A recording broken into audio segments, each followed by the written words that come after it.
রাখে চিত্রাম একটা এমনই মুভি যেটা তোমাদেরকে অবশ্যই দেখা উচিত। তার কারণ হচ্ছে মুভিটার মধ্যে প্রচুর সাসপেন্স থ্রিলার লুকিয়ে আছে। আর মালয়ালাম সিনেমা ভাই এরকম মুভি বানানোতে এক্সপার্ট হয়ে যাচ্ছে। হ্যাঁ, আমাদের বাংলাতেও অনেক ভালো ভালো এরকম থ্রিলার সাসপেন্স ওয়েব সিরিজ এখন হচ্ছে, আগে কম হতো, এখন বেশি হচ্ছে। মেনলি হইচয়ের তরফ থেকে আমরা দেখতে পাচ্ছি অনেক ভালো ভালো ওয়েব সিরিজ।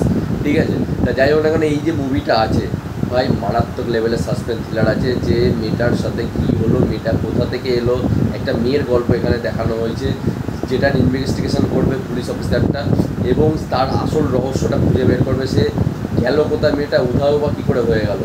একজন কত 40 বছর পর, আমার মনে পড়ছে না ঠিক, কারণ আমি এক সপ্তাহ আগে দেখেছিলাম ওইটা সানডেতে।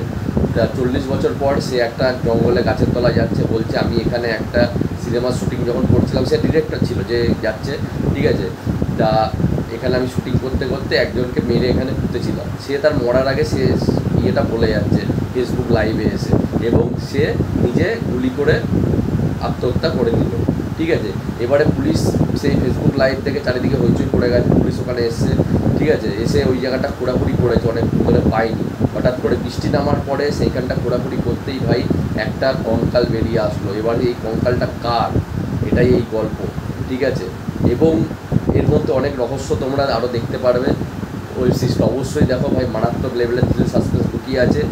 কঙ্কালটা কার এটা বের হওয়ার পরে মানে গল্পের স্টোরি লাইনটা একটা অন্যদিকে যাবে, কিন্তু ক্লাইম্যাক্সের স্টোরি লাইন পুরোপুরিভাবে ঘুরে যাবে, যে এটা অন্য কিছু কী কারণে হয়েছিল তোমাদের দেখে মাথা ঘুরে যাবে ভাই। বলবো না, বললে মজা নষ্ট হয়ে যাবে। অবশ্যই দেখো রাখি চিত্রাম, তোমরা পেয়ে যাবে হিন্দি ভাষাতে।